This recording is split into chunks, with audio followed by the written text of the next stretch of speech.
Pratt will get there, and I think the advantage kid's going to do it, and I believe them, and so what that means is.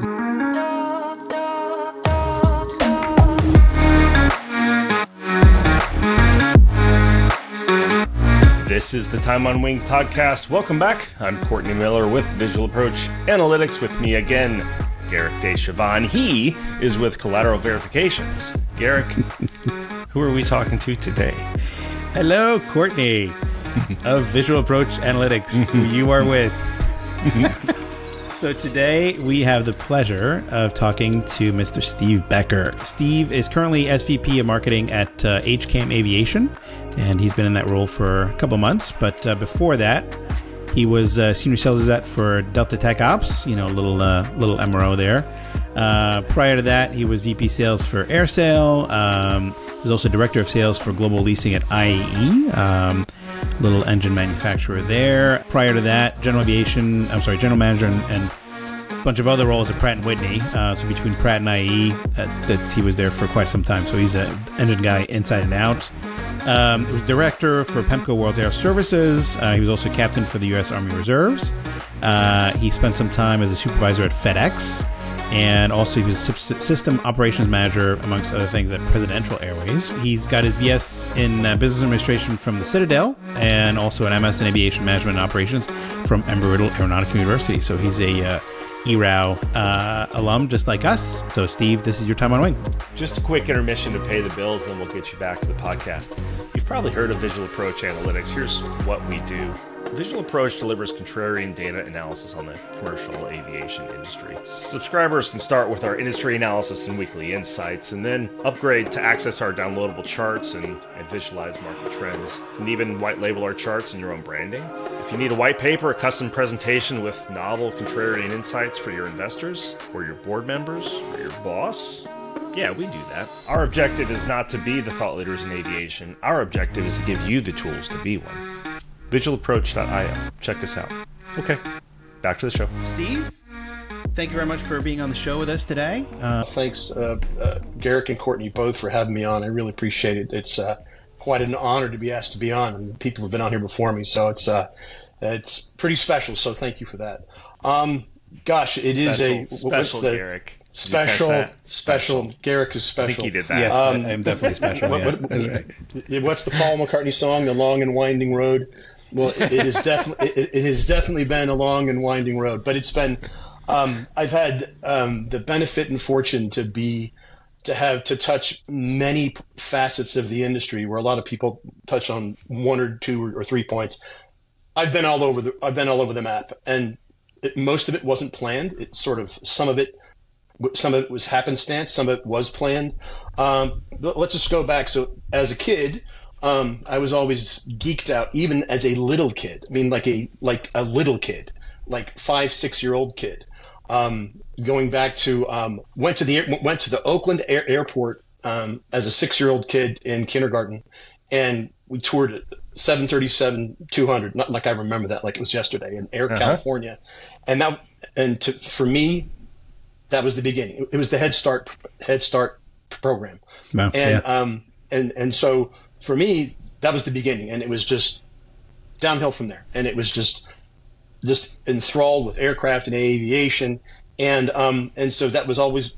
Even as a kid, so I was always reading books as a kid. I started reading, first books I read were aviation books. They were picture books and those kinds of things. And then as time passed, I just was always very interested in it. And then as I got older, in high school. Back to picture books, right? I went back to picture. I never got away from picture books. I still can't read. I still do. Yeah, and so it was just. I'm going to have one of my several shout outs for this guy that I grew up with was actually ended up being chief pilot for Frontier and head of flight ops for JetBlue, Jim Sullivan. And Jim Sullivan and I grew up together, grew up same neighborhood, went to high school together, geeked out in aviation together. And he did his path and I did mine, but we were always talking about what we were going to do when we grew up. And so for me, it became very apparent I wanted to be in aviation. When it came to look at colleges, I looked at Embry-Riddle really hard. I really wanted to go there. And my dad was having no part of it, which is interesting. Had nothing to do with the school, had everything to do with me. He didn't think that I was disciplined enough. He said, "You're going to end up." Beach. He said, "You're going to end up being an airport bum, and you'll never graduate." Well, thank you, Dad. He was half right. That was like, well, partially. Yeah, you graduated. But I was very focused on going in the military, and Air Force ROTC. I was laser focused. And so I was going to go Air Force ROTC at Embry-Riddle, and Dad came home one day with a brochure from the Citadel.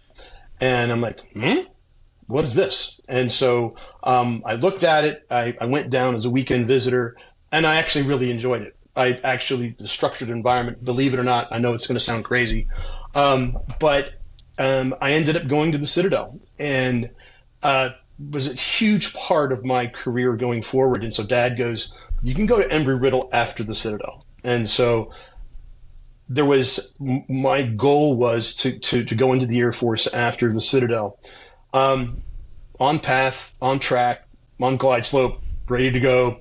And then we had a curveball. I had my pre-commissioning physical beginning of my junior year, and ROTC department called and said, "Your eyes are not good enough to be pilot.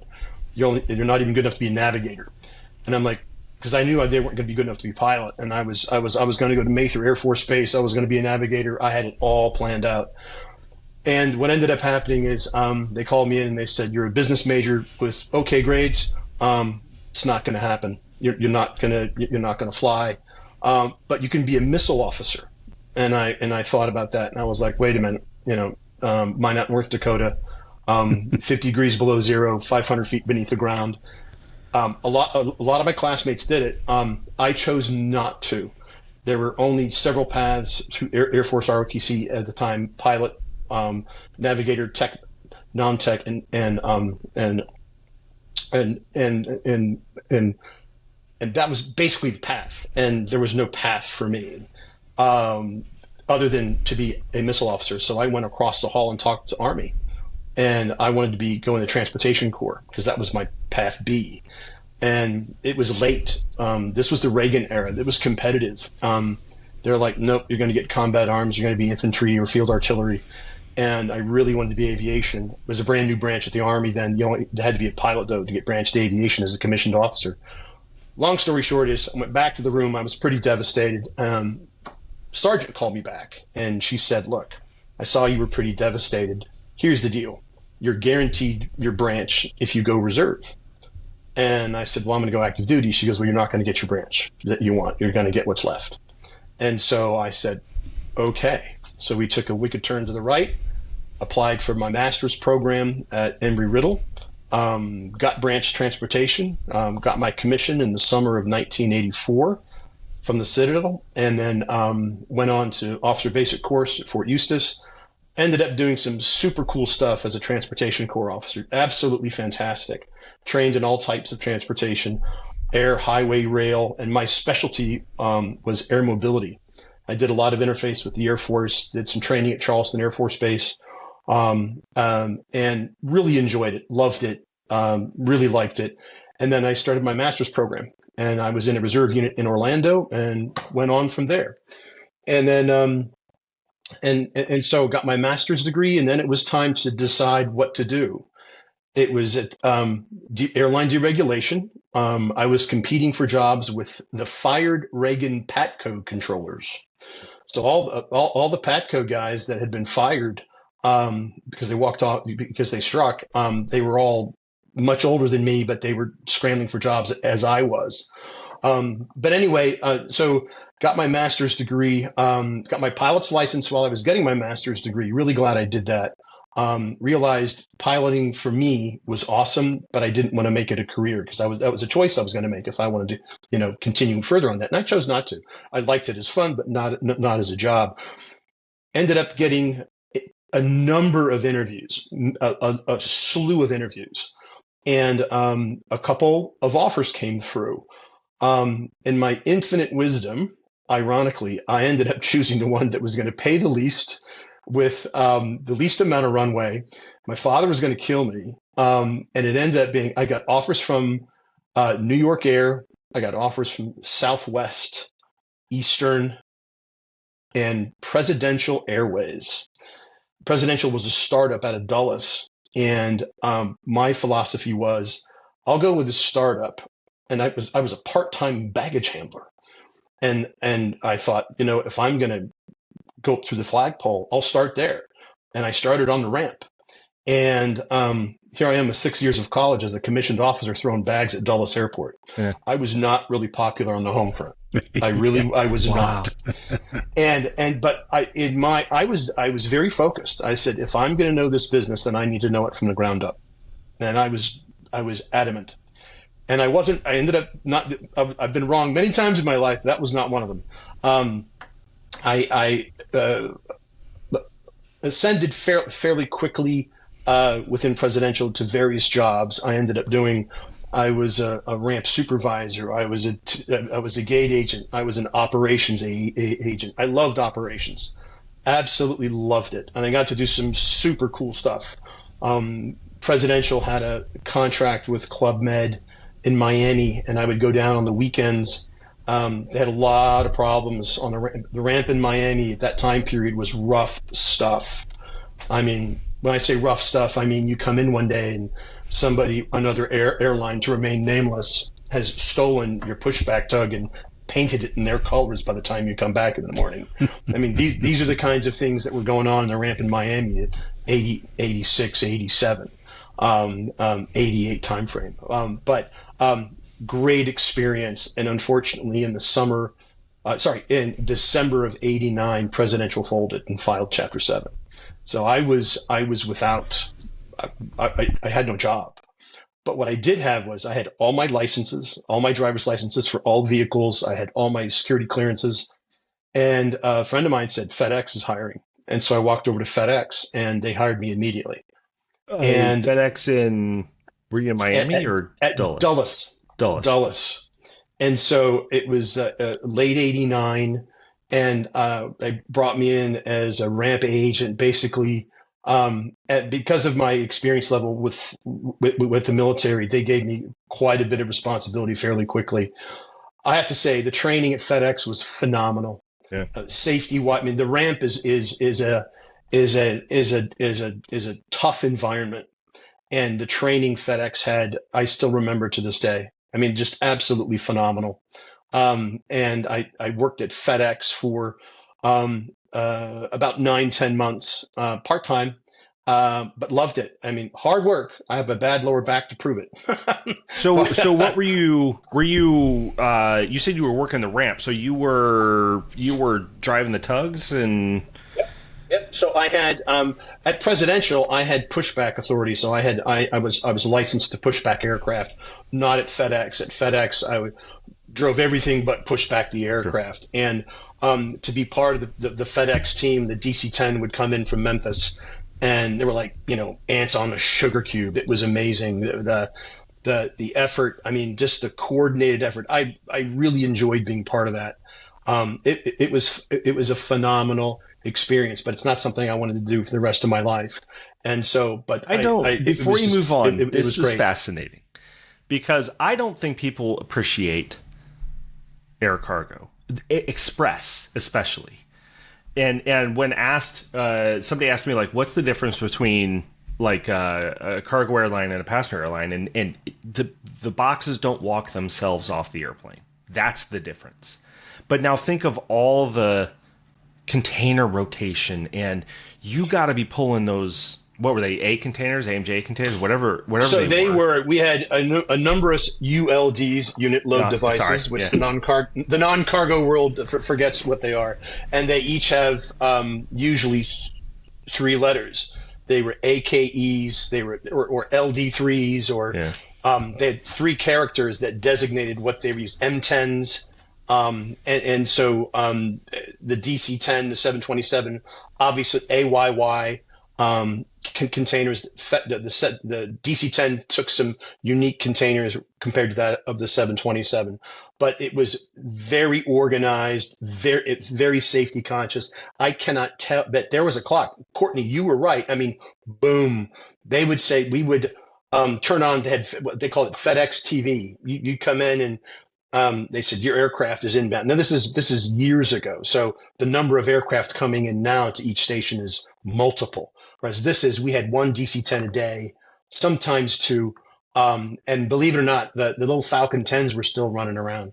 Oh, wow. Then but they weren't in FedEx colors. They were contracted, but they were part of the original FedEx fleet, which was pretty cool. And they were all bulk loaded, of course.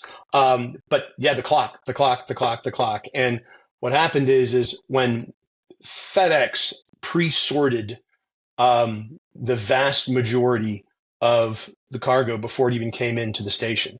So there were 3 letter codes, and they were pre-sorted in each container. And so what would happen is trucks would back up to the bay, and they would have certain codes for certain destinations within the DC area, and then off they would go. Yeah. And so what we were always concerned about was how many mini sort containers do we have? That means that when the time was clicking down in Memphis, they said, we can't pre-sort anymore. They're all going in containers wherever they're going. Which means you had to sort them. You're following closely, Courtney. And so we were always like, oh no. We were saying pre-sort containers 2, pre-sort containers 4, 5. We're like, oh geez. So that means everybody stayed. We're all on the belt. Boom, boom, boom, boom, boom, boom, boom. And then and it was fast and furious, because they were the more mini sort containers you had come off, the more time constraint you had, and people were nervous. So we had to put that, but I enjoyed it. I loved it. Okay.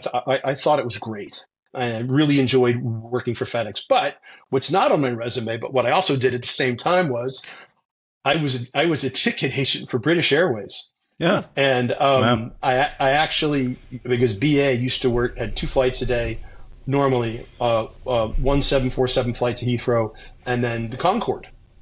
And so the Concorde would come in, and a lot of people forget this. Concorde would come in from Heathrow, go Heathrow, Dulles, turn, go to Miami, and RON in Miami, spend the night, and then come back through Dulles the next day. And so I got to work the Concorde a number of times. So that's cool. That was way cool. That was pretty neat. But I did both jobs at the same time, and I was not sleeping more than 4 hours at a time. My roommates hated me. I was not Mr. Happy, but I came in stinking from FedEx, and then I had to take a shower and go to BA, and so it was challenging times. But that's when I found out, boy, I tell you, people in this industry, flight attendants, gate agents, ticket agents, God love you. Because that is at times a thankless job. It is one of the hardest jobs I ever had. And I give them so much credit, because that is a tough job. That's a tough job on a good day. And I only did it for 10 months, but I was like, whew, baby. Yeah. I have great respect for those folks. Great respect. And when things go well, there's no like attaboy. It's when things go wrong, right? And that's kind of when it's like, good. And, there's all kinds of airport stories and ramp stories. We could go on forever, but yeah, that was a fun time. And we were, at Presidential, we were all young. We were all in our 20s and 30s, and we weren't getting paid hardly anything, and we were loving it. It was great. I got to do some very super cool stuff, and a lot of time on the ramp, which I enjoyed, actually. I really did. And then so that sitting at home one day, answered a blind ad in the Washington Post for a sales job. My buddies, we were out on a Saturday night, and they dared me to answer a sales job. And I said, sales. And my buddies were like, that's right. Sales, that's a guy in a green suit that sells a car that doesn't work. That's sales. And so all it said was aviation sales. That was it, in a P.O. box. And I sent my resume in, and literally like a couple weeks later, I get a phone call. And it was PEMCO, and Frederick Groth ended up being one of the greatest mentors I had throughout my career. And he called me, and he interviewed me for like an hour and a half. And he said, I'm going to fly you down to Birmingham. I said, I'm not a mechanic. I'm not an engineer. And he goes, I know. I'm gonna bring you down anyway. And it was one of these mentorship some people see things in you that you don't see in yourself. And he saw something in me that I had never thought existed, and ended up being one of the passions of my life, and that was sales. And so I got hired as the regional marketing manager for PEMCO, for aircraft maintenance and modification for PEMCO, what was then PEMCO Aeroplex, based in Birmingham. Most of the commercial work was done in Dothan, but and I did that for a number of years and loved it. I mean, and little did I know I was just gonna like blossom. By that I mean really enjoy it. To a level that I never thought possible. And it's never, that part of my career has never stopped, meaning wanting to be in sales and part of aviation. So yeah. And then what happened is I did well. I landed a couple of contracts, shockingly.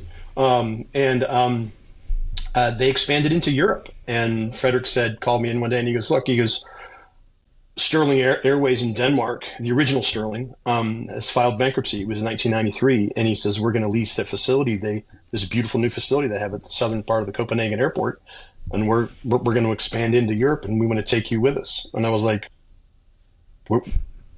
where's Denmark? I was like, what? I can't even drive a stick shift.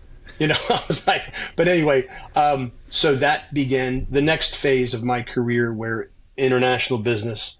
And Frederick was very good at, expanding my envelope, making me go beyond what I thought was possible. I mean, there I went into sales. I didn't think I would like sales. I didn't think I'd be good at sales. Then all of a sudden we expand into Europe. Now all of a sudden he's like, you build the team. You're the head of the sales team. You build it. And so literally I'm sitting in Copenhagen at this beautiful facility that was only a few years old. And I built the sales team and ended up, again, getting some pretty decent contracts, going to countries that I could barely know where they were on a map. It was funny, during the World Cup, I'm with a bunch of friends and we're watching Cabo Verde play. And the guys are like, where in the heck is Cabo Verde? I said, I'll tell you where it is. and so I gave him a story about traveling to go see TACV, Cabo Verde Airlines, and that experience, many similar those experiences that changed me, that broadened my horizons to do international business. Now we have international business and sales as drugs for me that have never gone away, and flying to faraway places, and doing contracts in Russia. I mean, this is in the mid '90s. It was gunfight at the OK Corral. It was rough. I mean, we had a Russian customer, and Frederick was like, they haven't paid us. Go get the money. And I was like, I show up in Moscow, knocking on a door. What am I, a clown? It's like, do I amuse you? I was like, good. So I ended up getting paid, but there were no taxis then. No taxis. Yeah. Wow. And it was like, and the guy takes me to some innocuous person on the street corner and says, take him to. And he's speaking in Russian. He goes, he'll take you. I'm like, who is this guy? He goes, don't worry about it. I mean, this is the kind of stuff that you did in the mid '90s, right? You're like, you got to be kidding me. But anyway, so I did that, and then I did that for a number of years. Loved it. Had a huge contract with British Airways, DHL, EAT in Brussels at the time. Big contract with KLM. Got to know the KLM guys very well. Really enjoyed it. And then it was time to go back. And then so that's late '87. And late '97, excuse me. And it's time to do something else. And I was like, we've reached the end of the road here. So I start networking to leave, and then ended up contacted Pratt Whitney, a guy that I met at a conference, and lo and behold, Pratt's looking for people who have airframe experience, and not engine experience, airframe experience. I wasn't an engine guy. I was an airframe guy. And so Pratt Whitney at the time was very focused on getting into nose to tail. It was a strategic area that they were very focused on at the time. So they brought me on, which was a rare case that they would bring a salesperson in externally, and they justified it by saying he's got airframe experience where we need that, And then not long after I was there, it kind of didn't work out for the nose to tail United Technologies, and it just didn't. It didn't pan out. So now they called me in, the guys that I worked for. They were like, you better learn engines pretty damn fast. Mm-hmm. And I mean, like lightning speed, like speed reading fast. And I had a number of mentors who took me under their wing. And without them, I wouldn't have made it, because it was like, okay, now I got to scramble. And I did. And I ended up doing okay. And they hired me on as an engine services manager. I did that for a number of years. Again, I was successful. I actually covered the Northwest account. So I had Gil West as a customer, and who I would work for at Delta years later, which is kind of funny. And then as I said, I had Northwest as a customer, landed a couple contracts, and then an opportunity came up, and the head of director of European sales and marketing based in Paris, hardship tour,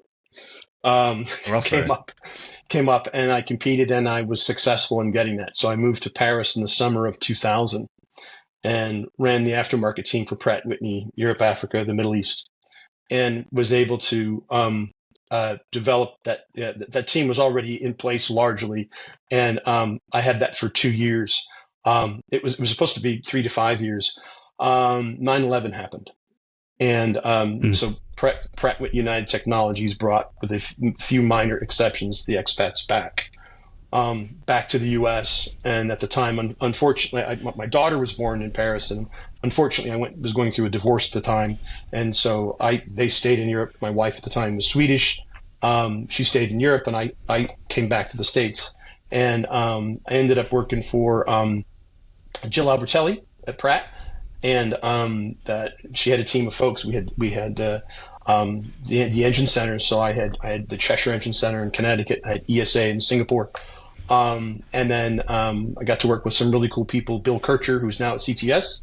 Bill and I worked together for a number of years together there, and then it was great. It was actually really, really good. So I forgot to say, between going to Paris and being hired as an engine services manager, I actually got promoted to an actual jet engine sales manager, and that was a pivotal step up to get the other job to go to Paris.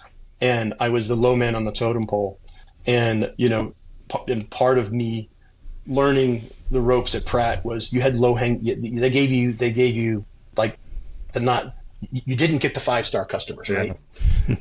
And so I had Evergreen Airlines in McMinnville, Oregon. I got TWA. I had Emory Air Freight. I had Airborne Express, and a couple others, and they were all financially challenged at the time. But then I realized, I'm like, wait a minute, they're not expecting anything from me. And so if I get anything done, it's going to be good. And so I realized, and so I took that on board, and I loved it. I actually enjoyed working with Evergreen. I got to meet Del Smith, who's an icon in the industry. What a great individual. Worked with Del quite a bit. And then of course the TWA guys. The TWA guys were great. I loved them. And it was hard because they were really struggling at the time. They were on their last leg, but I just, I loved them to death. But I got to celebrate their 75th anniversary. My counterpart at the time at Pratt, Joe Churchill, who's still at Pratt now, he was my customer service manager. I was a sales guy, and we had them, and I just loved working for him. We're working with those guys, and I forgot to mention that. So anyway, go to Paris, and then 9/11 come back. And then it was I had engine center sales, so I had Cheshire, ESA responsibility, and then and filling the engine shops and working with the sales team doing that. And then the opportunity came to go to IAE, and I wanted to wait until Bob Keaty at the time had asked me what I would want to go to IAE, and I said I'd rather wait till the leasing team comes together, because I'd had lessors at Pratt & Whitney before, and I said I'd like to wait till the leasing team comes together. And so that's exactly what happened. They put the leasing team together, and I went to IE, and I got to work with people like Chris Dennis, who's at Calc now, Steve Mason. We all worked together as part of the same team, and then did that for a number of years, and then and I worked at Pratt until Pratt IAE until 2014. and then I spent a year at AirSail, and then left AirSail in September of 2015, and then had an opportunity to go to Delta. And 10 years at Delta was phenomenal. It was a great opportunity. Contacted Jack Earhart, who I spoke with, and ended up working for him and Sonny Stern for a while, and then had a couple of other bosses during that time. But I got to work at Delta at a time which was pretty dynamic. Started in 2016. The growth of the MRO organization there, to be part of that was something I'll take with me forever. An amazing team. Here you have, one of the most profitable airlines in the world, one of the largest airlines in the world, and you're integrating third-party work into the engine shop, the back shops, and it's an amazing group of people who make it look easy, and it's not easy. It's a daily, you don't want to miss an engine slot, so it's always a challenge to make sure a slot isn't missed. So, and you also have to support the airline and keep Delta flying, and so and at the same time grow the third party work. You hear Ed Bastian say all the time that the MRO is so important to Delta, and it is, and the growth of the MRO is important to Delta. They've now brought in Mark Meredith from Pratt Whitney, who I worked with before. Mark's a dynamic force, and he's going to do great things there and take it forward. And so being part of that for 10 years was great. It was just time for me to do something different. I felt that it was time to do something else before I really hang my hat up. And then Robert Korn, who I've known for over 25 years and stayed in touch with, contacted me last year and said, "Hey, what are you doing?" and said that he and Bill Hoffman were, they were a year and a half out from transitioning out of Carlisle. They're still at Carlisle now to some degree, and that's gonna end at some stage. But he said we've created a new platform, and he said it's going to be Hoffman Korn Asset Management Aviation. And he said it's going to be. I said, "Well, you put the band back together. You're going to get a new." He goes, "No. He says we're going to keep it at a certain size. It's going to be an opportunistic platform for engines and aircraft to invest, finance, trade. We could partner with a number of people to do certain things." And he said, "I'd like for you to think about coming on board and being, working with me and developing the business." And so long conversations about that, and I took the plunge. And so I let Delta know earlier this year. I think they were a bit surprised. I think they thought I was going to make Delta the last stop on the career train.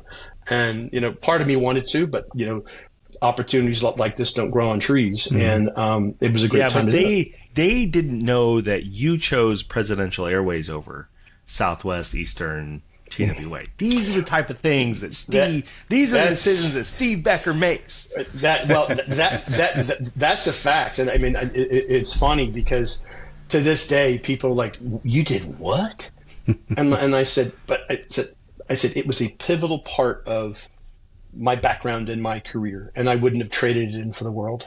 I get it. I was just looking at Presidential there, and it's fascinating, right? Yeah.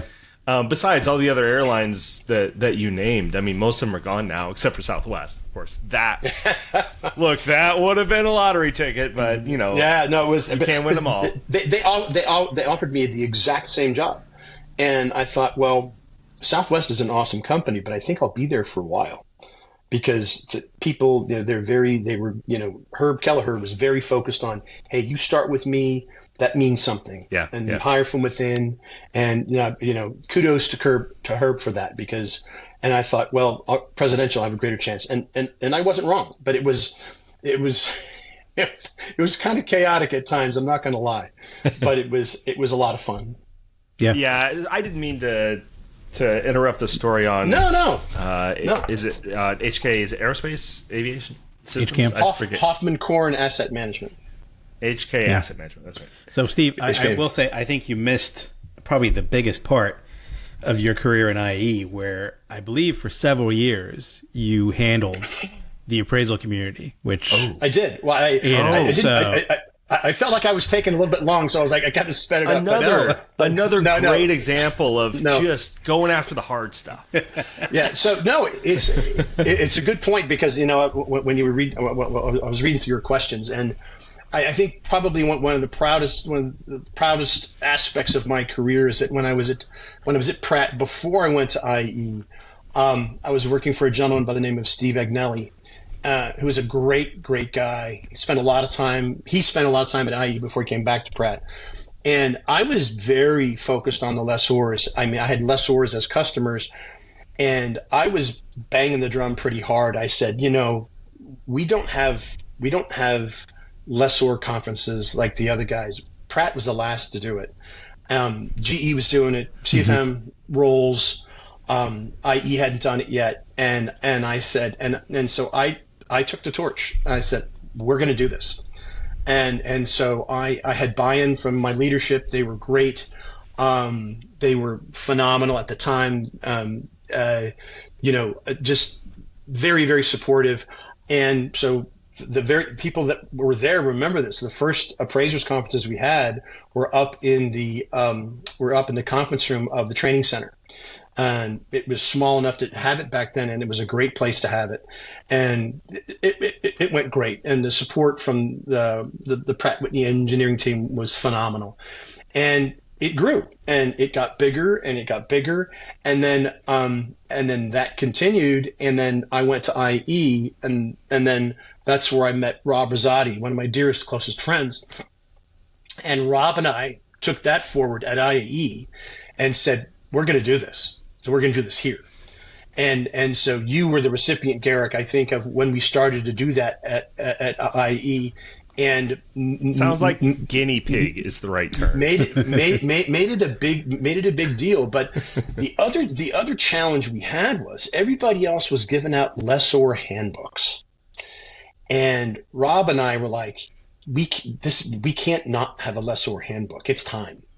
And so Pratt Legal at the time was very skittish about putting out information they thought was proprietary and confidential. At the time, aren't they? I believe they're still skittish. But so we had. I remember the chief legal counsel at the time was a lovely lady by the name of Kathy Bashaw, and I spent a lot of time with Kathy about this, and we got there, and so somewhere. In this room here, I have Volume 1, Book 1, Year 1 of the V2500 Lessor Handbook, and the first one ever made. And Rob Rosati has number 2, and so we were very proud of that. And then we did that for a number of years. I enjoyed that, and I have to say, I mean, I was pretty vocal within Pratt about taking the appraisal community, the consulting community, and treating them as customers. As you might expect, there was some resistance like, hey, these guys will never buy aircraft. It's like, yes, but there's the residual value piece. If the perception in the marketplace is the OEM isn't or hasn't done something, then that's going to have an impact as the appraisers assess value of engines. And it got back to me from one of my lessor customers that, for example, there was a German bank that had read an article that somebody had written about the V2500, and it was very disparaging, and they were going to not do a deal. And so he said, can you get on an airplane and go to Hanover and talk to the bank? And I said, sure. And so I did. And I think over time, the Pratt leadership team realized that, and to this day, they recognize the lessor community and the appraisal community. So the Avitases, the IBAs, the collateral verifications, I was adamant. You need to treat them as customers, visit them as customers, talk to them, brief them. Yes, you have your conferences, but I was very proud of that, and the fact that we took that on board because there was resistance, and over time, I think people realized, and Rob Azadi and I worked really hard at that. Yeah, really, really hard. Yeah, and I will tell you that I think when you started that, right? I mean, because you're right, other OEMs were doing these things, but the level of data that we were getting at the time was sprinkled here and there, and it was always like, well, we can't give you this, we can't give you that, so you had to get it from different people, and when you started to provide the level of data that you did for us to do our jobs, right, then it spread to like the others as well, right? And they were like, well, you're getting that from these guys. We need to do better. And so, like, I think you were the movement there to kind of get everybody else to kind of jump on board and do more, right? And then it's had over the years, right? It's had their ups and downs where we've gotten, more data to a certain extent, and then all of a sudden it goes back a little bit because there's some changes within internally, right? And depending on the OEMs, right, it goes back and forth. But that movement just kind of has taken off because of that, right? So that was really cool. No, thank you for that. But it was hard work. But Rob and myself, we had a lot of support, and I have to say, I know Nick Tomasetti, Rick Durlew are still there, but I would say they were very helpful in that regard because they were very supportive, because without their support, it wasn't going to happen. Mm-hmm. But they were very much on board. And I'll say that as the leasing team, since I've been gone, you've had Dan Kirk has led the leasing team, Aaron McGarry, Eric Wagner's got it now. These are good people that know what they're doing, and they've got a good set of sales folks and customer support folks to support them. And they've done a good. But the thing I'm most happy with is they still have the Dublin Christmas holiday get together that I started at the beginning of December. And the fact that they still do that, I was like, that's super cool. Yeah. I want to talk a little bit about the MRO at Delta. Nothing. Sure. Don't share anything confidential, but it is unique in how Delta operates it. In fact, I just noticed that they are now splitting out the MRO as a separate. They're reporting it as its own kind of profit center. They break that apart. So congratulations, Steve. I think your success has something to do with that. I think we had been trying to do that for a while, and I think that struggle, as I mentioned, that you've got the airline piece.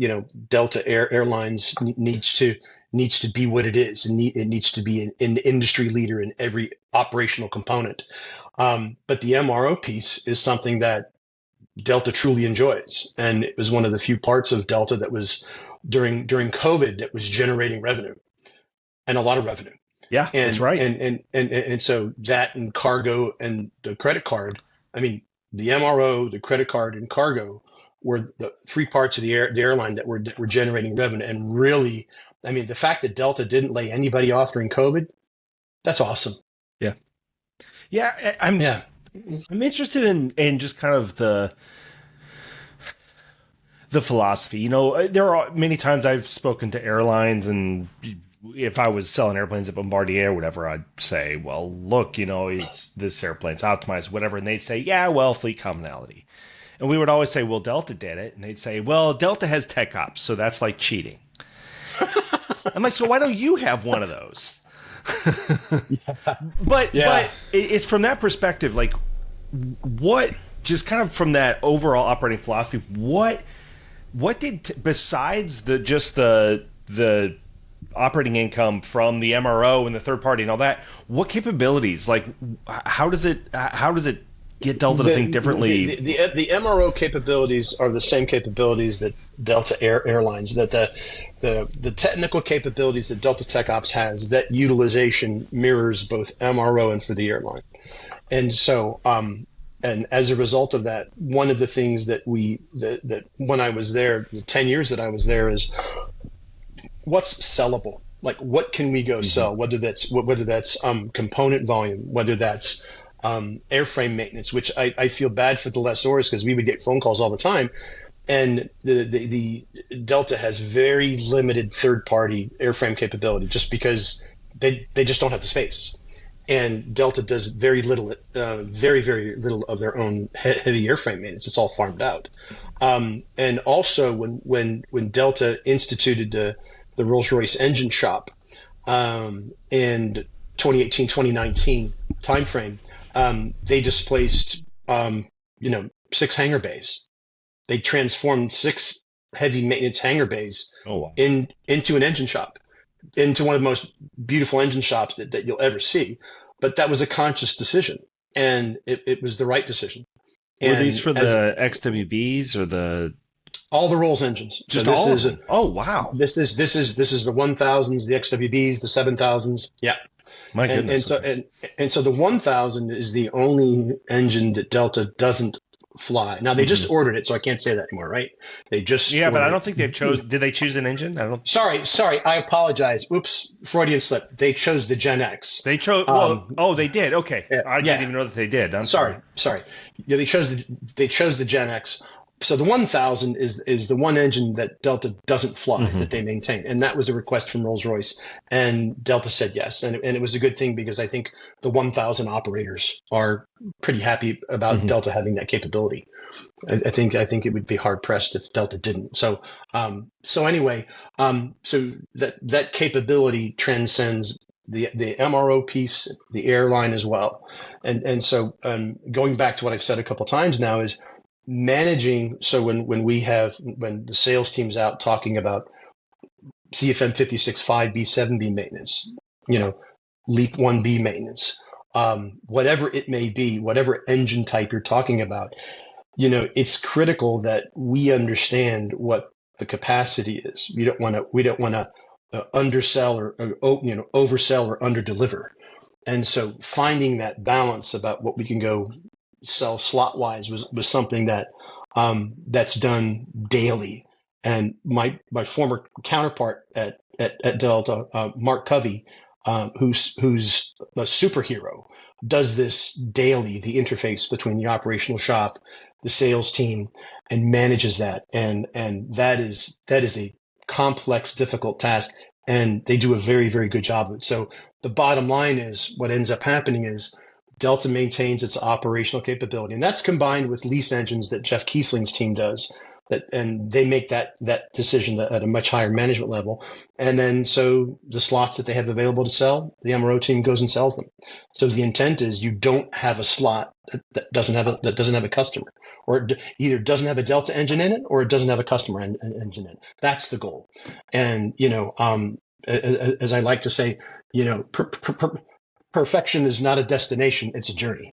Meaning that it's never perfect, but gosh, you can get pretty close to that. And I think the entire tech ops team does a really good job of that. And I think when you're maintaining one of the largest fleets in the world, I think having the tech ops name. I mean, there were people that I lost track of the number of phone calls that I would get. They would say, "Hey, I've had my engine done at so and so. They don't have a test cell. Can I just put it through the Delta test cell so I can get Delta 8130 tag on the test cell?" And I'd be like, oh, let me think about it. No.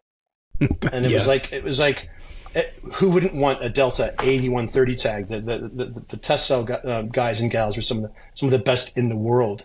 And it became very, putting an engine that's been maintained somewhere else in the Delta test cell is a huge risk. And that's something that it rarely, if ever, is done.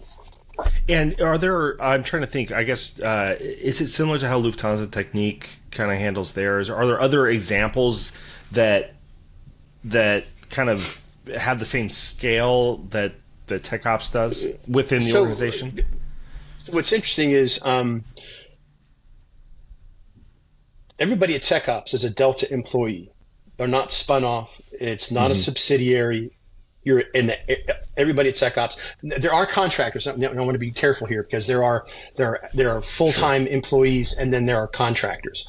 But the people at Tech Ops are airline people. They're not a separate company, and a lot of times it's not always the case. And so one of the questions that I always would get is, how do I know that you're not going to bump my engine? That a Delta engine's not going to take priority, and it's a fair question. And I think, part of being in sales for 40 years, one thing you learn is, never lie. Is it possible? Yes, it's possible. Is it probable? No, it's not probable. And I think when you have that conversation with them, because I think in my entire time that I had at Delta, I think I had to call a customer in 10 years twice, maybe three times, where I had to say, it wasn't like, hey, your slot's gone, boom, you're out of here. It was more like and one of those was for 767-400 has a very unique engine type. CF6 ADC2 B8F. United and Delta are the only operators in the world. So if you're down on spares and you have a UER of some kind, you're up creek. And so you've got to induct. And so that happened to me, and I had to bump one of my customers, not off the grid, just down the road a bit, so that we could induct a Delta engine in that place. And there was another anomaly that happened on a Pratt 2000.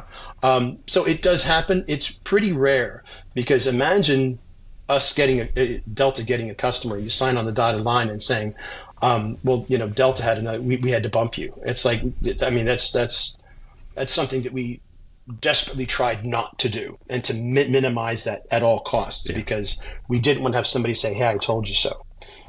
Because part of being an airline MRO, which has the more benefits than drawbacks by far, it's still something that as a salesperson, as a customer service person for Delta, you need to be mindful of, and put yourself in the shoes of the customer, and that's always something they're going to be looking at.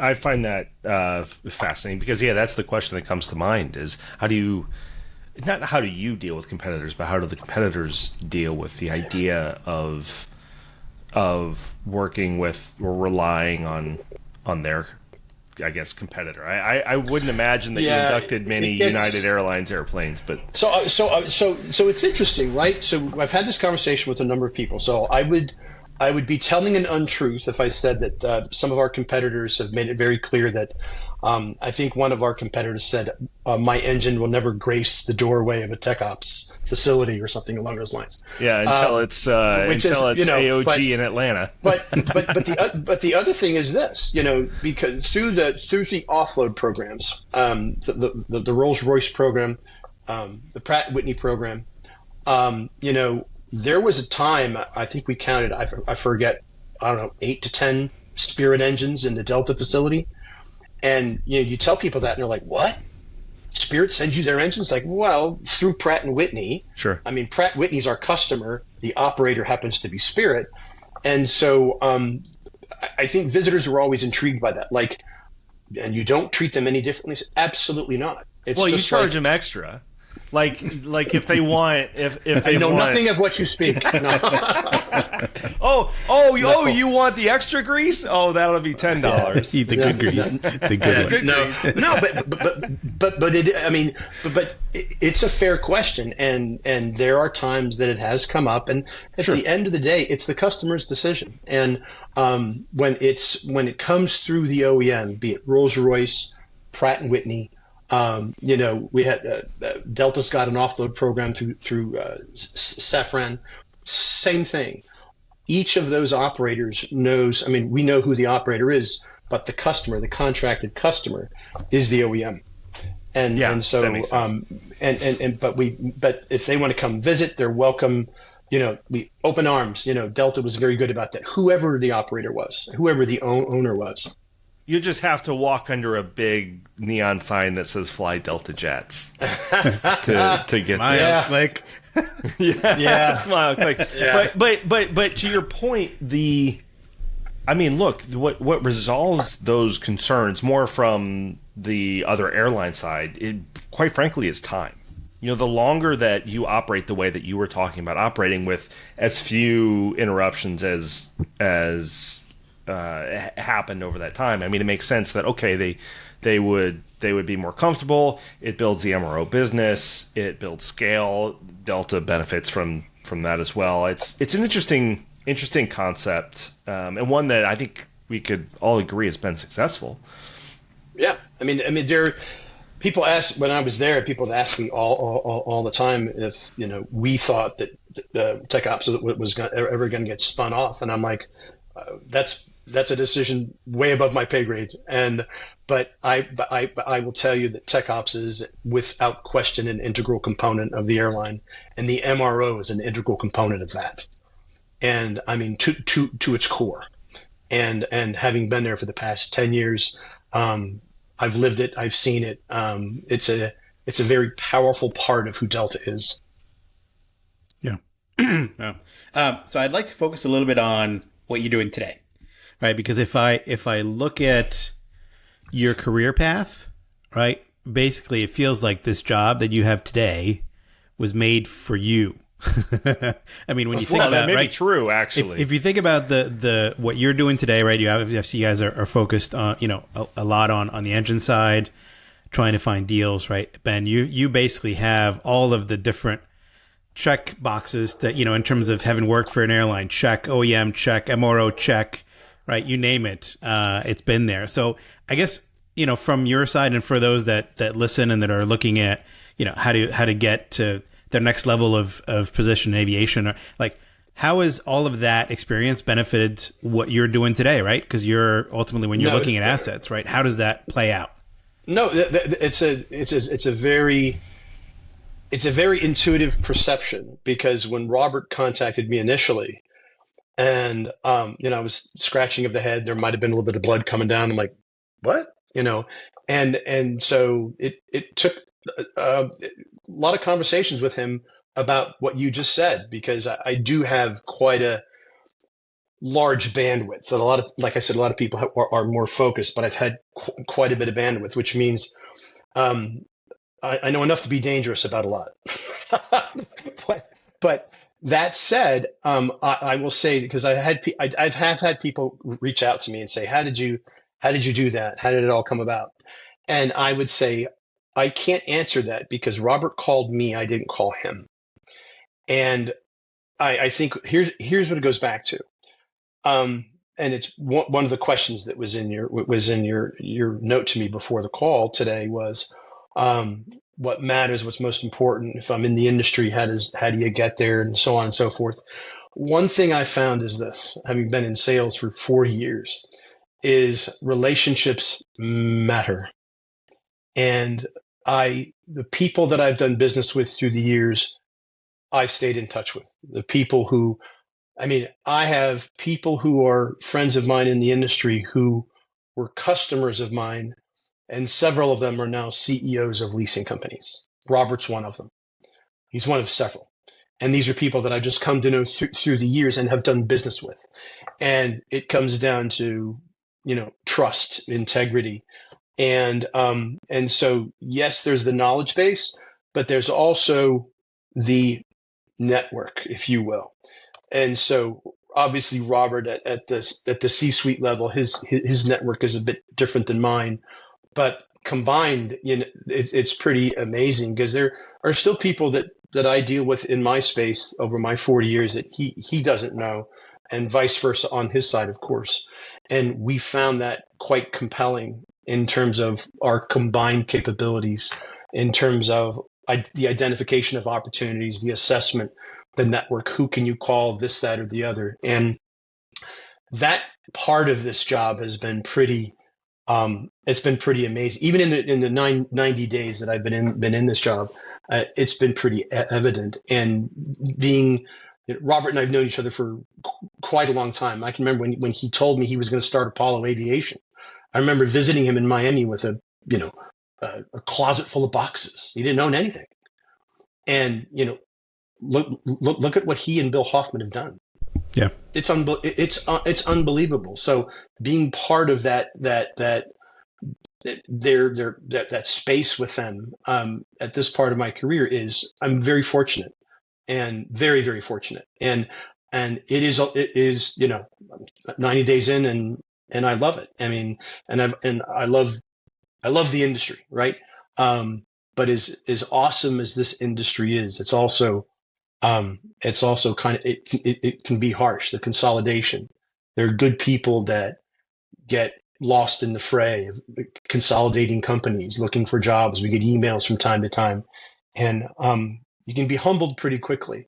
And I'm very humble about where I am and how lucky and fortunate I am.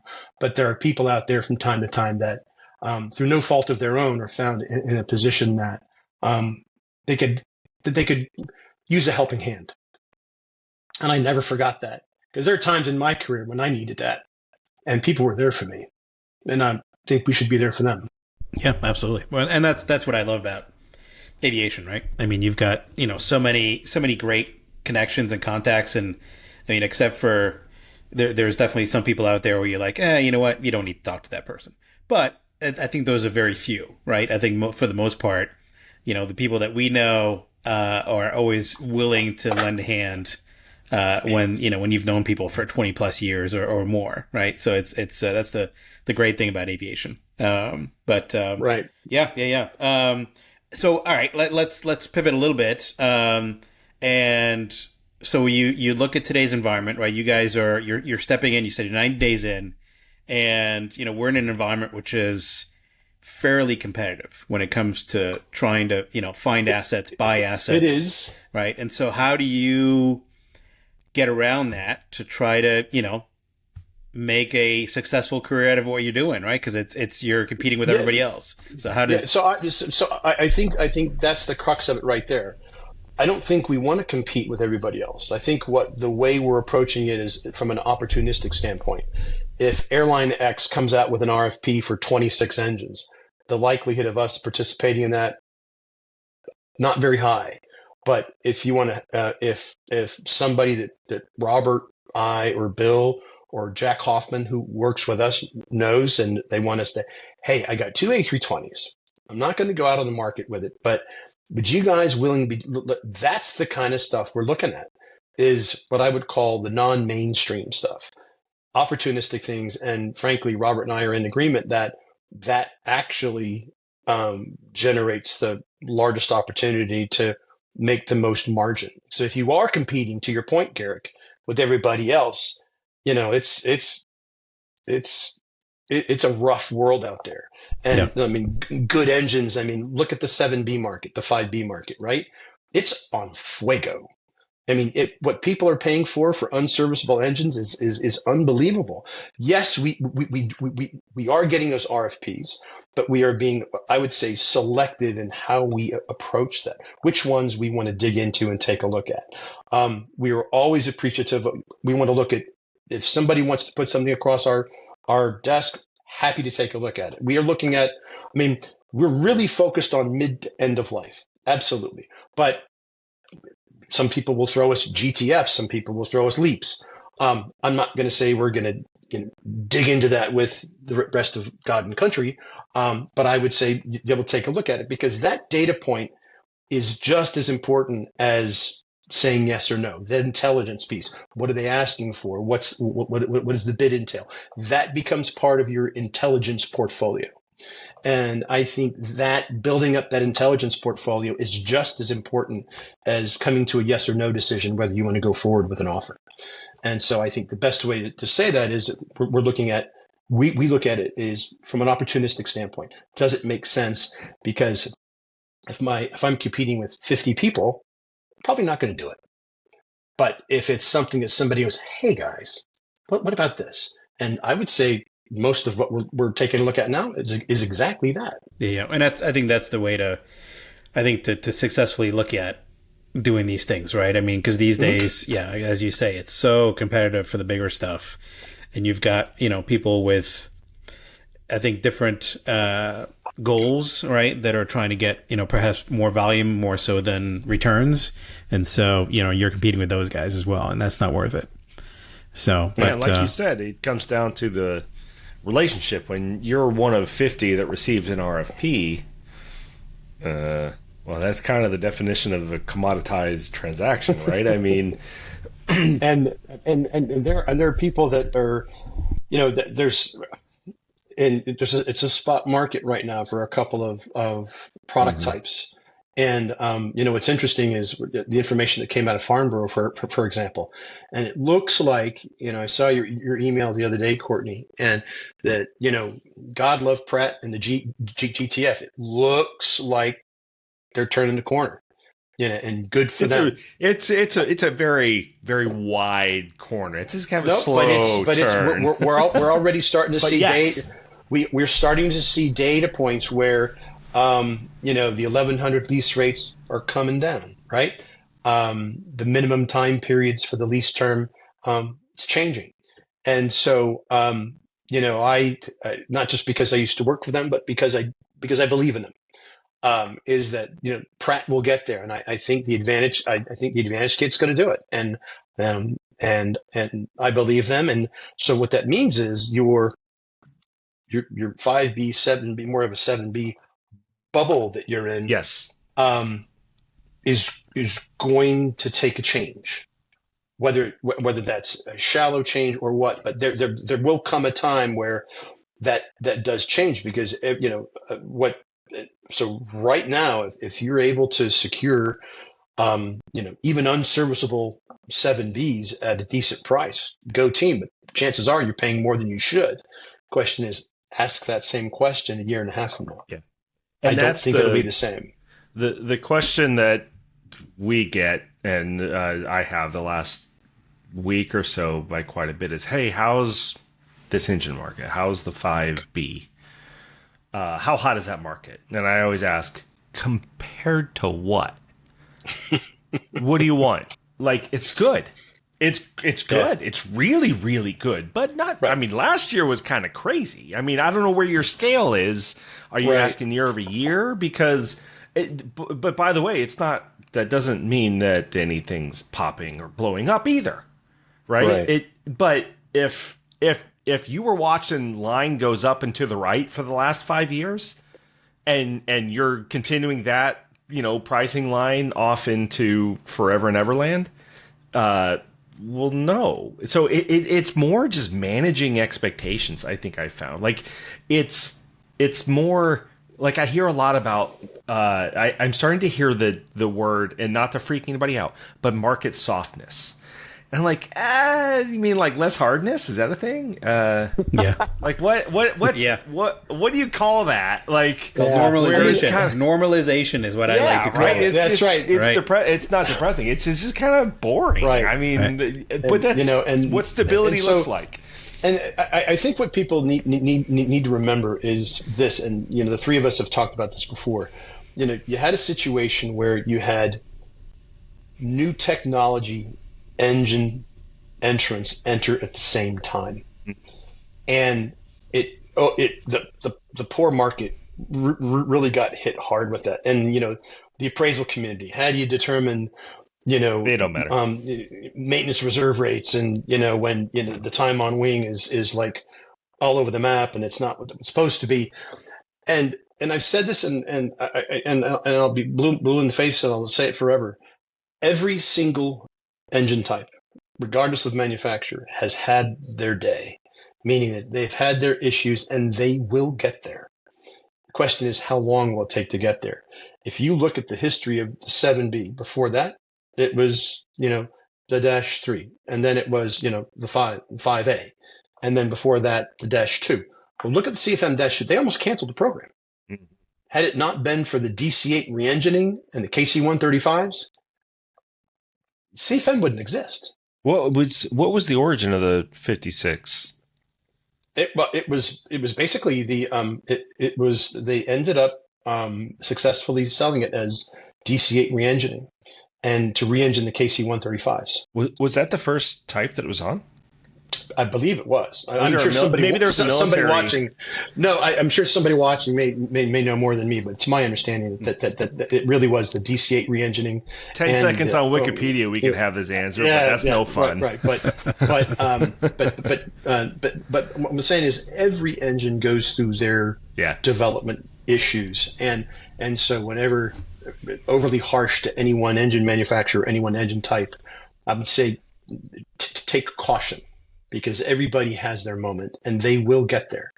And that's GTF, that's LEAP, that's the XW, everything. They will get there, and just a matter of how long it does it take to do that. And time has shown that it will get there. I mean, I remember when the V2500 launched as the A1, it was like, oh Lord, it had its own fair share of issues, and then every single A1 got the Phoenix kit, and then all of a sudden you had a new V2500, and then you had the A5, and then Select 1, Select 2, and then so on and so forth. So you evolve, and the engine gets better, the time on wing gets better. So I have faith in the engine manufacturers that things will get better. I think the natural follow-on question to your statement that we will get there is, where is there? No, that's a fair point, because the question is, will you get the time on wing, the EGT margin degradation that you get in the current technology engines? And the answer is I don't know. Yeah. And because I don't have a crystal ball, and I'm certainly not an expert in that arena, but it's a fair question to ask, because it was certainly the industry expectation that when the GTF came out and the LEAP came out and other engine types, that they would mirror that of the current technology engines. And, they're struggling to get there, and hopefully they will. But I know there are some concerns in the industry. There are some doubters that say that won't happen. I'm not saying that. What I'm saying is I think we need to let the OEMs do their jobs and do the best that they can. But I think that the final answer is yet to be answered. So that, which begs the next follow-on question. Considering, because a lot of this just has to do with the hotter temps in the core and new materials. So the OEMs have their projections, right? All they can do, they have their engineers, the chemists, I guess. It's down to the molecular level at some point, and they're projecting forward. But when will we as an industry kind of know what we're looking at? Is this something where, we won't, for instance, if we're supposed to see, I'm going to make up a number here, but if we were supposed to see 15,000 cycles, we wouldn't know whether or not we were going to get to 15,000 cycles until we saw 15,000 cycles. That takes 5-6 years, however long, depending on the engine type. How much of this is going to be backward looking of I guess we have had that reliability. We just couldn't tell for another 4 or 5 years or whatever. Yeah, no. So I'll say it this way, and I'm going to give you somewhat of a PC answer, and there's a reason for that. It's a valid question to ask, but I would not want to put myself in the shoes of an OEM to say, well, I think GE should say this, or I think Pratt should say that. I think that's up to them to answer that question, because they certainly are getting enough heat from the airlines, the lessors, the investors, about the performance of the engine, and they're working their butts off. And they really are. And so for them to, I think it's up to them to answer that question. So I wouldn't want to suppose or preclude in any way what they may or may not say as it relates to that. But I think to say that they're keenly aware of what the market perception is pretty obvious. Well, so let me rephrase then, because I'm not asking a controversial question. It's more of a measurement thing. People, we're waiting for things to get better. The industry is waiting for things to get better. But let's assume that things just got better. Let's assume that all the fixes are done. Hey, they did it. When would we really notice that? Does that make sense what I'm asking there? Because shop visits don't happen all the time, and we don't necessarily, EGT margins aren't all hit at the same time. Well, I think the obvious answer is you're not going to know it until it actually happens. And the OEMs will give you projections about, well, we think we can get to so and so with so and so, and you say, all right, okay, fair enough. And so the next piece is, well, did you do that? Did you actually see that happen? Of course, yeah. When you go to, if you're an owner operator, you go or the lessors or the appraisers. Well, at the last year's appraisers conference, this is what you said. You said that you'd be getting the time on wing, or the EGT margin degradation would be X. Are you seeing that? Because this is what you said last year. And the conferences that I've been involved with are relentless, meaning that they're not shy in asking these types of questions. Sure. And I think what's happened is OEMs now find themselves as if you're going to say that it's going to do this, whatever this is, and you come back a year later to the same group of people, it's report card time. And how did you do? Are you seeing a path to what you told us last year? And I think that the faith in each OEM accordingly is going to be judged based upon that performance. This is what you said. This is where we are. That's where we want to be. But at the end of the day, Courtney, you're not going to find out until you actually get there. And a year, I mean, we have enough engines flying and enough data that a year you would really start to see. I think it depends upon the engine you're talking about, right? So the greater the population, right? Sure. If you're talking about 1500s, it's not the same. The 1100s, it's just there's much fewer engines on the 1500, for example. Sure. Like the 7000, right? I mean, yeah, it's correct. Yeah. I mean, the smaller the population, the more the less likely you're going to get to a more viable number. But again, I'm not trying to dodge the question. I want to give the opportunity for the OEMs to speak, because I mean they've been feeling the heat for a number of years now, and they're working their butts off on it. So I'm like, all right, I'll take them to their word. Yeah, those poor OEM sales guys. Hey, I mean. But the one thing you learned as an OEM sales guy is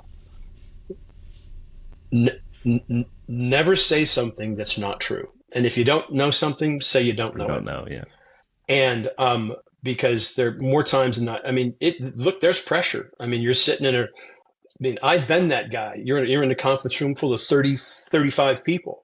And, they got laser eyes on you, and, they're wanting you to make a commitment. And the lesson I learned the hard way is don't even cross a line, even in a minuscule capacity where you can't commit. If you don't know, say you don't know.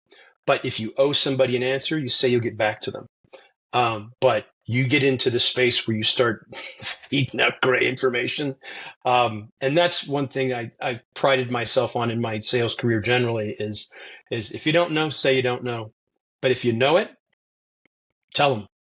And also, one of the things that was on your list as well, Garrick, about somebody who's entering the industry is I call it your ethical DNA, like what makes you who you are, And so doing business, we talk about relationships and doing business with people. And through the years, I've gotten to know many, many people in the industry, and your reputation is only good as the people that you've been dealing with for the past, in my case, 40 years. So if anybody has an issue, there's a couple thousand people to ask. And so, and when, you realize that early on and saying, you know what, whatever I tell you is going to be the truth. And if it's bad news, then we'll have a bad news conversation. But if I give you a bad news conversation, I'm going to have a path to get your question answered. And that's something you learn early on in your career. Yeah. And by the way, Courtney, just to add to the to answer your question, you also have to keep in mind that it depends on how the improvements on an engine are put out, right? Because I mean, if it's we need to rectify the harsh environments first, right? Then the advantages may not, they'll be.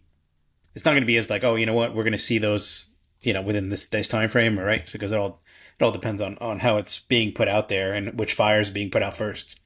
So in that, it truly there's no challenge of the OEMs and their work in that question. It truly is just understanding, like, it's really kind of a question of the throughput of the industry, right? From an engine perspective, how often we see. With the GTF was a great example where they're just like, sorry, you hit your number, that airplane can't fly anymore until we take a laser picture and put it in a bath and spa day and the whole works. But it's laser spa. Those are the best ones. Versus, EGT margin, which is different, right? So you're going to have, or maybe different limits.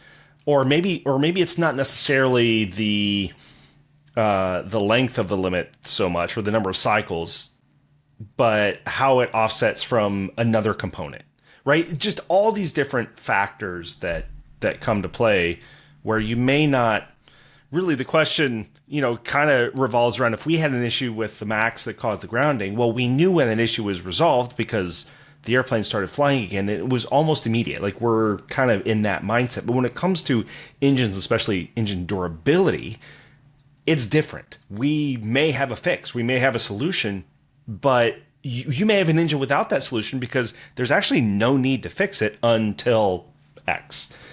it's just a different kind of time frame, different mathematical equation, I guess. I don't know. Yeah.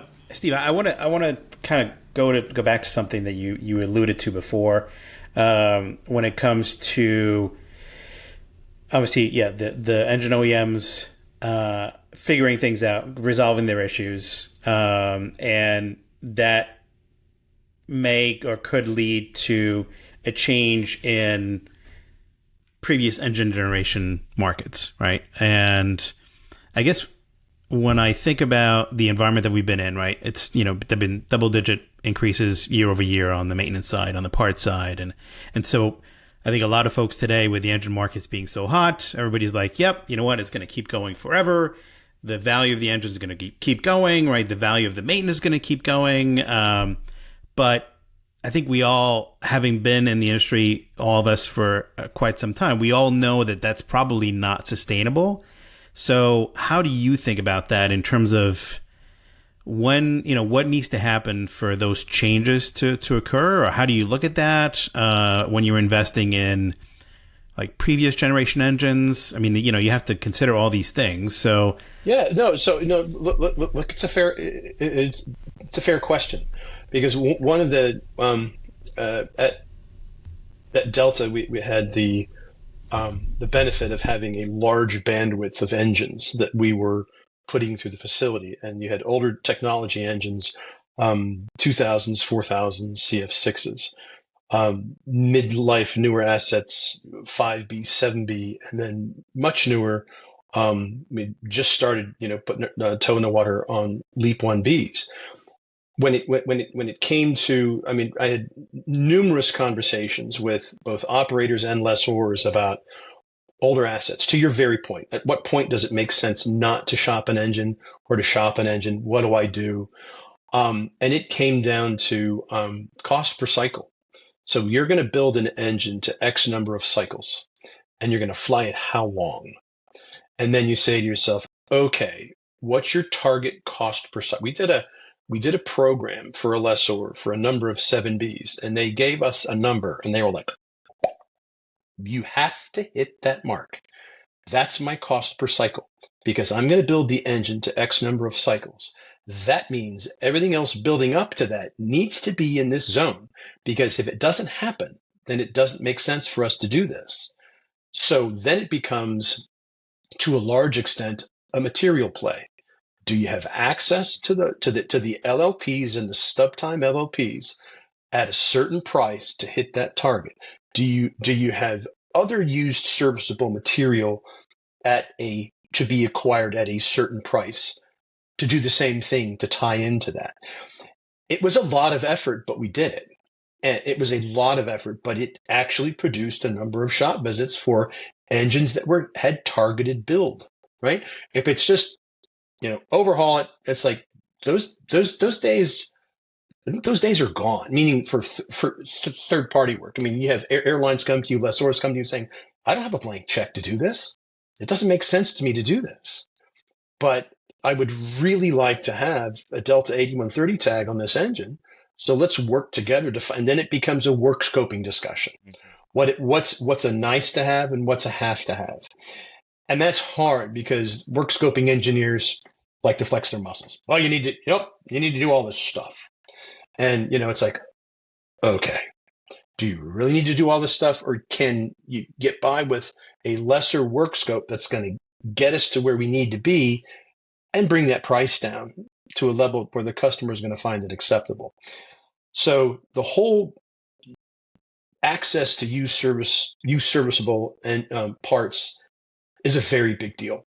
And it varies from engine type to engine type. And we mentioned earlier on, for example, the 7B right now is pretty hot. So the throughput of used serviceable 7Bs that people purchase is harder to get, and it's at a higher price. So therefore, shop visit costs are going up as a result of that. So now we talk about the impact of the GTF. The GTF gets healthier. The GTF gets healthier. Will there be use the S word, Courtney, soften? Will it rationalize or nationalize, whatever? And I think that there will come a time when that happens. But the reality is you have engines that need to come in the shop now. You have airlines that need to shop engines now to keep a certain spares ratio. And so that means do you lease engines in at a higher price? So their cost of ownership is going up as a result of that for that particular engine type right now. And it's not the same across the board. The cargo operators, right? The CF6s, use serviceable CF6 material, Pratt 2000 material, Pratt 4000 material. All of it's the same conversation for a different engine type. Similar discussion, but it's slightly different based upon the engine. And so that has to be managed very well. But it comes down to cost per cycle. It's like, what can you build an engine to? And if that's not controlled, you're going to run into a problem where it's like, guys, I can't afford this. I cannot afford this. It doesn't make sense to me. And so these are conversations that need to happen up front. And the work scope engineers, that discussion is critically important. Use serviceable. Now, the engine may come in say September. You may need to start acquiring material in advance of that in order to do that.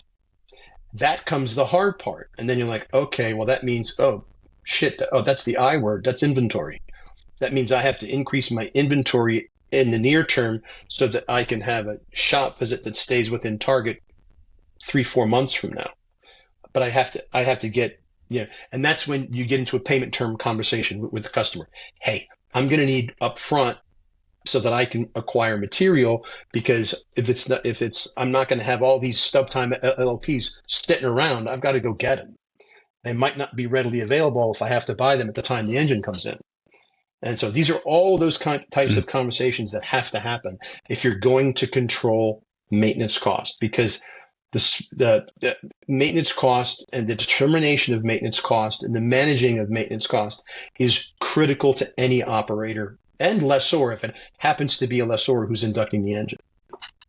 Yeah, it's to me that's so interesting, right? Because we might get into a situation here where as the issues get resolved on the new tech engines, right, and they become the durability's there, right, and so now all of a sudden airlines like, well, we probably don't need as many spares, so that brings that market down to a certain extent. You're seeing it today on the lease rates.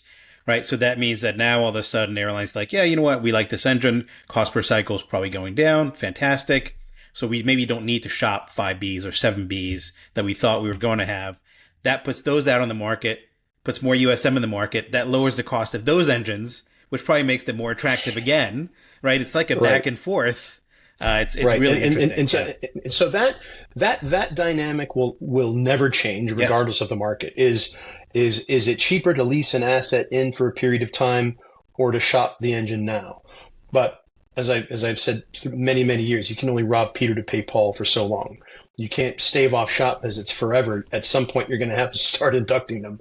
But leasing engines in for a period of time is always an option if the market is at the right price, because sometimes spot markets on certain engine types at the wrong time, and all of a sudden you're locked into a rate that's not sustainable for a long period of time, but for a short period of time, maybe it is.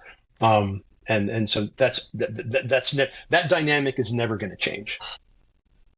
Kind of along the same lines there, kind of curious your take on FTAI and the component swaps. And really, I just described what they did as disruptive. I think it is a market disruptor for that very specific market, but I'm not an engine guy.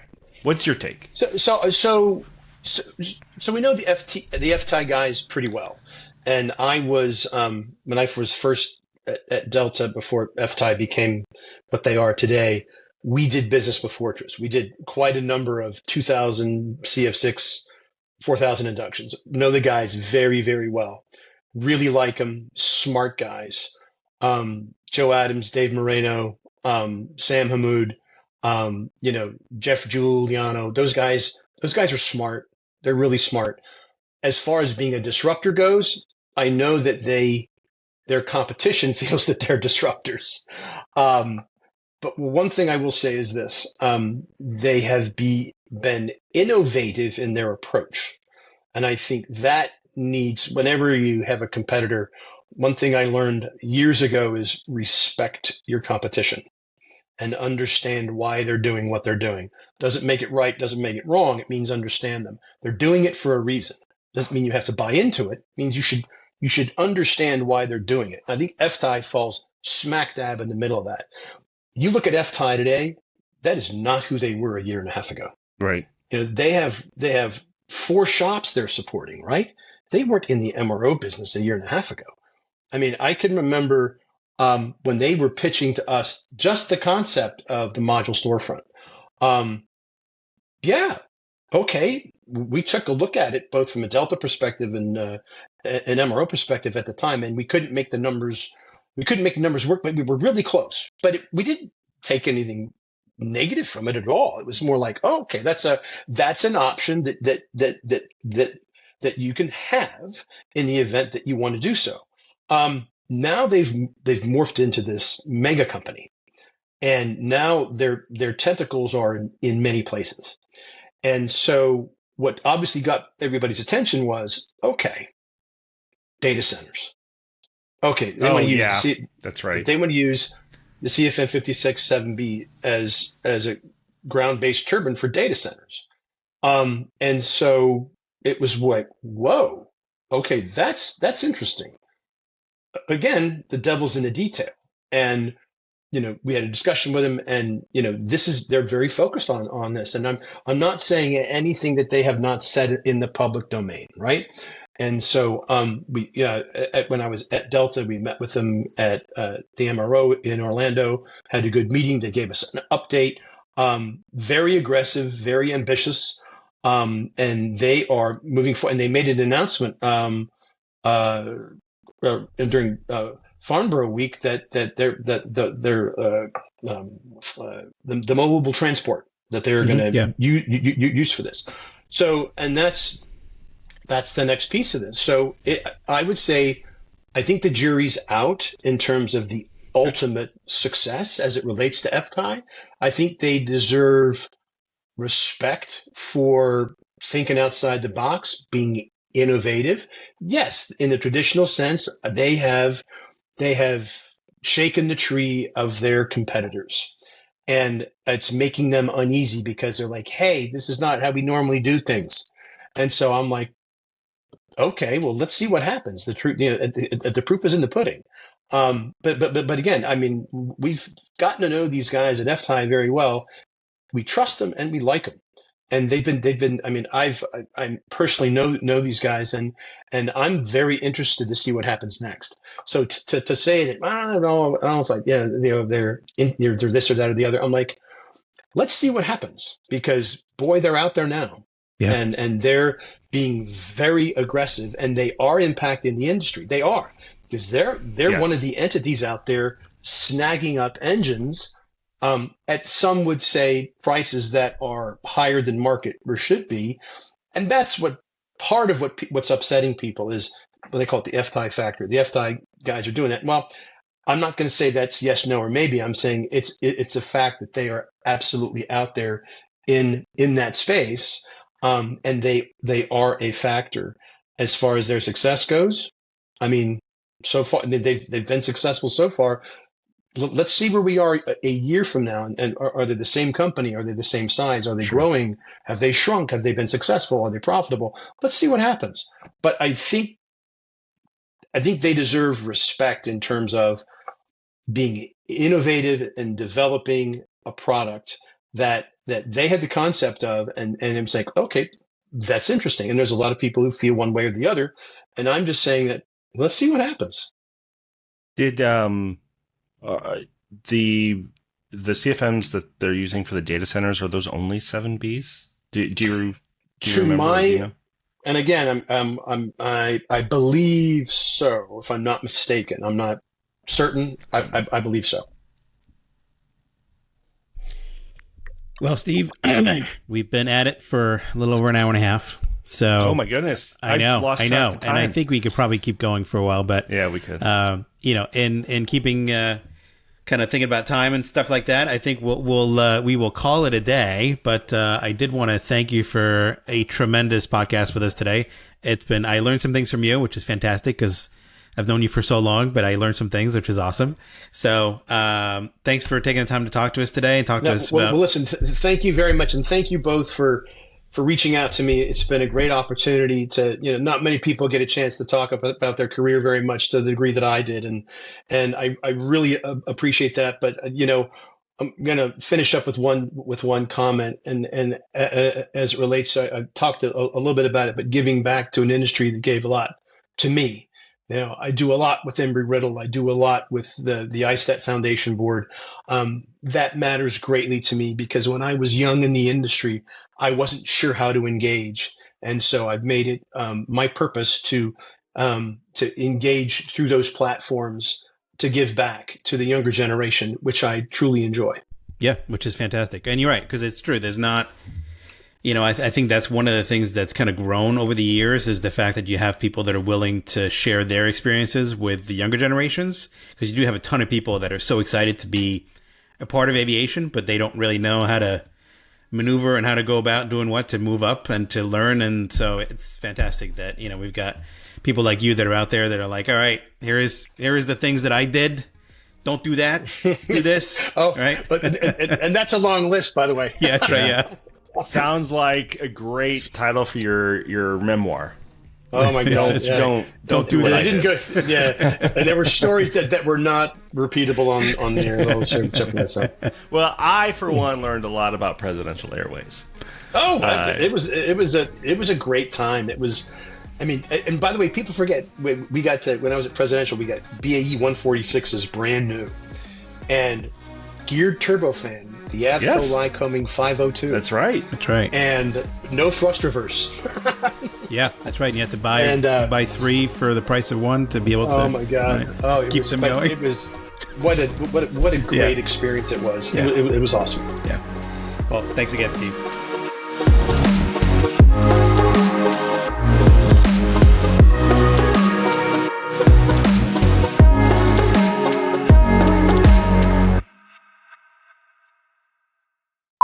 Dublin, Copenhagen. I'm going to be there for a week. I'm definitely checking a bag. Nope. You can get 4 days out of a good piece of underwear. This is why I don't travel with you. I know, yeah. I only meet you at the hotel. Nobody should travel with me. Do you have quirks? Yeah, we all have our little, What are your quirks? I'll tell you my quirks if you tell me your quirks. I like to